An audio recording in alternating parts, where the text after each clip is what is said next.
Thames Water look like? Our government, our current government, supports Thames Water by letting it breach the terms of its operating licence, by letting Ofwat ignore its own rules, by letting consumers take the pain of higher bills for no gain, letting financiers make out like bandits, and letting our rivers continue to be filled with sewage. What's shocking about this is it's a Labour government doing this. This government is turning out to be every bit as bad as the Conservatives were when it comes to protecting our rivers, and is completely ducking its responsibilities.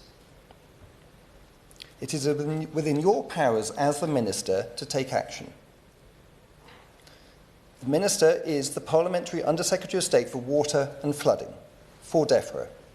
DEFRA oversees Ofwat. Ofwat issues operating licences to water companies. Here are some of the key requirements that Thames Water needs to comply with per its Ofwat-issued operating licence. Number 1, operational requirement to comply with environmental and health standards. Thames Water is failing this requirement.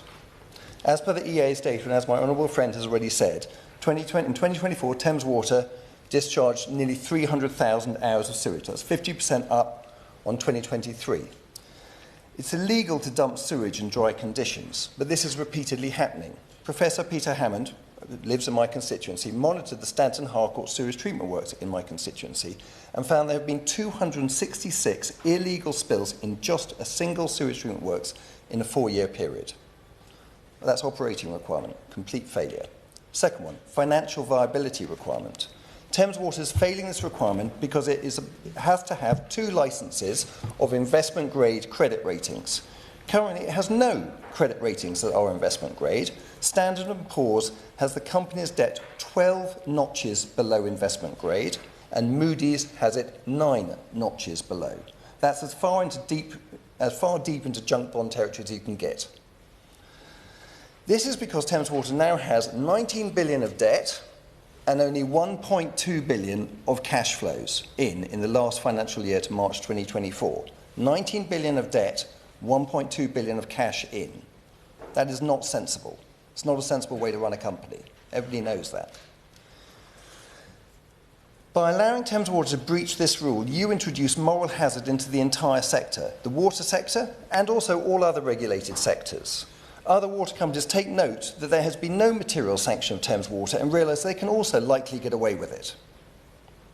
Of the nearly 1.4 billion of funding due to come into the company, 900 million of that is going straight out against in interest expenses, sweet financial goodies for hedge funds, and advisory fees. This is not fair on our bill payers. Customers are being royally stuffed, and Ofwat and your DEFRA team are standing by. Third, fair pricing requirements. There's a requirement to demonstrate fairness, transparency and affordability to customers, and Thames Water is failing in this one too. Bills have gone up, as many people have already said, by a headline of 31%. Many Witney constituents have written to me with increases of 50, 70 or even one at 93% increases. Thames Water has an application on top of this to add insult into injury into the CMA to increase bills even higher by 59%. Okay, fourth, ownership requirements. This one really gets my goat. Thames Water must inform Ofwat of any change to control. Ultimate controllers are defined in Ofwat's papers as a position of control or a position to materially influence the company. Thames Water's own advisors have publicly stated that the company, let's say it again. Thames Water's own advisors have publicly stated that the company is de facto controlled by its creditors. Ofwat is ignoring this. Ofwat extraordinarily, and this is in the last month, has written to me saying that despite it being publicly stated in the press that OMERS, which is one of its shareholders, has written its stake down to 0, has pulled its board representation off last May, is still actually controlling the company. Now, why is this going on? What could be going on here? It smells that... It smells like... Yes, it does. Because I think Ofwat is doing exactly what the company's creditors want them to do. And I'm wondering why that is happening. because it shouldn't be. Finally, a failure to innovate. There's a host of technologies out there, and far too often we hear the same old lines about Victorian sewers, cameras, and how impossible it all is. There's a huge range of leak detection, pipeline monitoring, protective maintenance, trenchless pipe repair, pressure management technologies. I hear from Oxfordshire firms it's easier to sell sewer technology solutions into the US and into Europe than it is into the UK. Something is going seriously wrong. We could start by looking at whether incentives are effectively aligned. I don't believe they are. So what are the consequences of this failure to act? You can lay a lot of the blame at the last government. That's fine. It's easy. But what we've got so far is we've had a Water Special Measures Act, which was more window dressing than action. I'm new to Parliament, and I was particularly dismayed that not a single word of a single proposed amendment from any party was accepted by you. By the Minister. Apologies.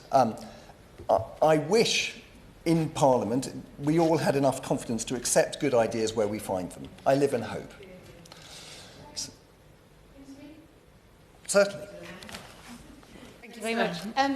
Just to say, on that point, it's incorrect. Actually, amendments were discussed in the other place, across party, and a compromise amendment was agreed and reached on a few different occasions. So I just want to push gently back on that amendments in the other place, where it started, where the bill began, were actually discussed cross-party and put forward. So it's factually incorrect to say that no amendments were taken when that isn't actually true. Charlie Maynard. Thank you. No amendments in the Commons, all 60 of them or whatever they were. Some of the rejections included putting flow meters on the outflows of sewage treatment works, sort of logical, establishing targets to reduce pollution over time using existing benchmarks of hours or spilled sewage, making capacity of sewage treatment works calculations more transparent, bringing environmental experts and consumer representatives onto water boards. So this Labour government is now allowing a public utility company to line the pockets of bankers and hedge funds at the expense of bill payers. As someone said in the FT's notes this week, with water, it's a total monopoly and a total shambles. It's a shambopoly, if you will. This government's support for Thames Water essentially amounts to unconditional support for the company's creditors at a direct and massive costs to its customers. So what do we need instead? First, we need to put the company out of its financial misery and to put it into special administration.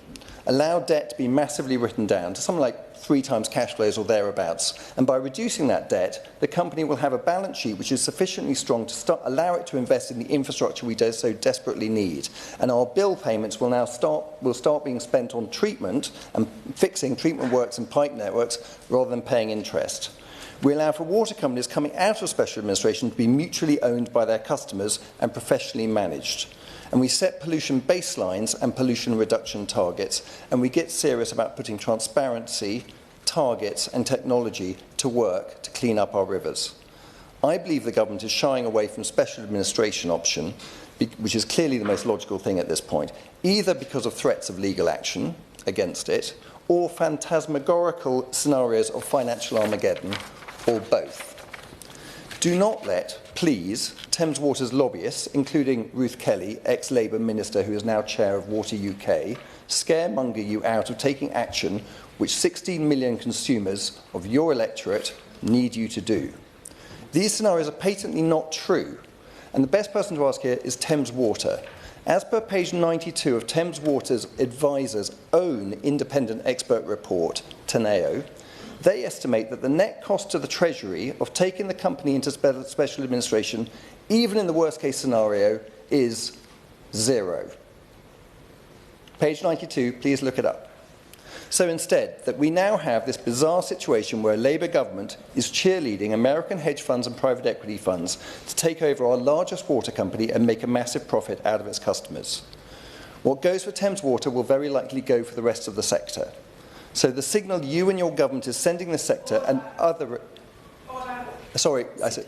Don't wish to spoil the members' floor, but the conventions apply the same in Westminster Hall as they do in the main chamber. We do not use the word you or your in this chamber. Unless you're referring to myself.